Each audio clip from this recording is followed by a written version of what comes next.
So I want to talk a little bit about how to prepare your child for a competitive season. Kind of the early season, especially for sports like gymnastics or winter sports or anything that's happening near the beginning of the year. But you can use this for the beginning of any season because what happens is, you've got to get a couple of competitions or meets underway before you feel a little bit more comfortable. Usually, very rarely is the most important competition the first one, right? And so what people have to really work on is making sure that you don't put too much pressure, especially in the early competitions. This is like anything else. You have to get into the groove. And also, you have to realize it is a season. And you have to start thinking, oftentimes, the most important meets are near the end, or you have to gear up sort or something. So you have to have a different kind of energy. They're going to be ups and downs. Now, this is the key. You can get really excited. Maybe your first the first competition out is fabulous, but that means the next one may not be. And you have to realize that it's a journey and it's going to be ups and downs. And, I think what's better talking to athletes, whether I'm coaching athletes or it's my family and my son, is just you got to talk them through day by day and let them express themselves, how they feel. If they're happy, that's great. I don't want you to damper any happiness, but if not, you just have to stay supportive. You'd be surprised. And then realize how your child communicates. If you ask them, they don't want to say anything right then and there, leave them alone. Come back later. My son's not a big talker. He's so funny. He gives like one answer, how is it going? Good. How's your meet? Great. So you have to try and frame questions to get another. How did you feel about this? What tell me what you thought, what your thoughts were about the competition, things like that, so that they can express it more. And it's important for kids to be able to express how they went through in competitions because they have to communicate with you as parents. They've got to communicate with their coaches. And sometimes, especially teenagers, are not big on communicating. So it is a skill that has to be developed. Other things, you just want to start making sure you're prepared. You have the equipment you need. It's about a scheduling. That's the thing. What happens when you get in the competitive season? It's a lot of extra. Oftentimes it's traveling or hotels or how you're eating or missing school. All these things you may have to balance, but it's okay.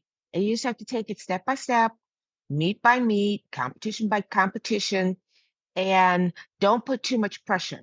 I guess that's the thing. Kind of get into a routine, which is nice. You want to make sure they're eating right, you're sleeping well. It's sleep. Nah, sleep is a thing all of us need to do better at. So, you know, maybe some old school remedies of being calm and doing that type of thing before they go to sleep. But all these, we have a lot of energy from our machines and our phones and things like that. You got to calm that down. But in light of that, it's always about the support. It's so interesting. So one of the coaches that I had said she would tell the parent, "I just need you to be the support system.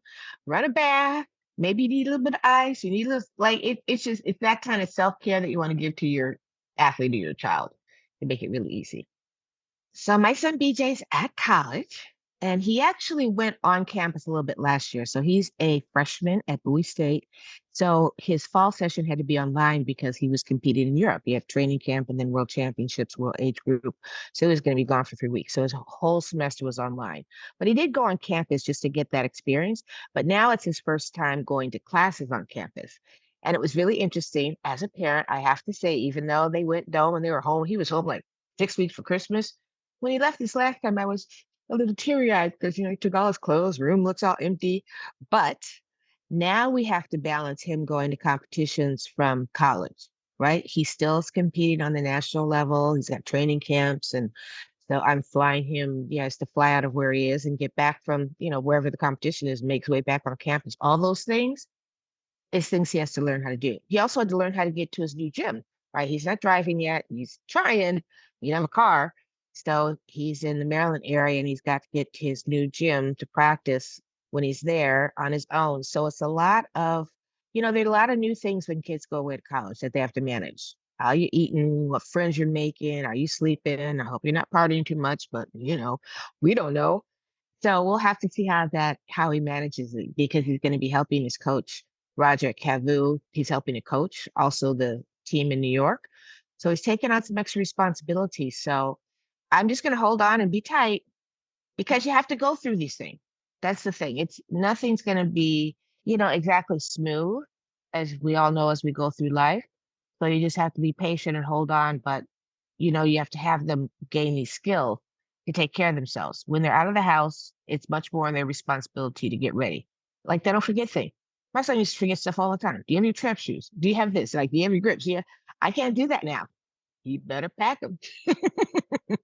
Since BJ is away at college and still competing, but he's in college out of state, are you still going to be traveling with him to the big meets or not? I had a conversation with BJ about which meets I needed to go to. Now he's 18, and we kind of made a pact that he told me. He said, I'd like you to go to nationals. I tend to go to nationals anyway because we usually have other kids from my gymnastics foundation there. But all the other qualifying meets, which are big meets, he said I didn't need to be there.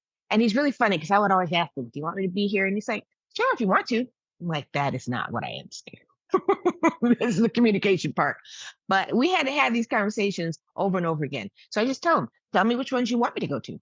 And if you don't need to do it, you know how you frame it." So I'm not going to be traveling with him as much. And now he's kind of gone beyond a level. He's done his first world championships. He's done about 2 or 3 international meets.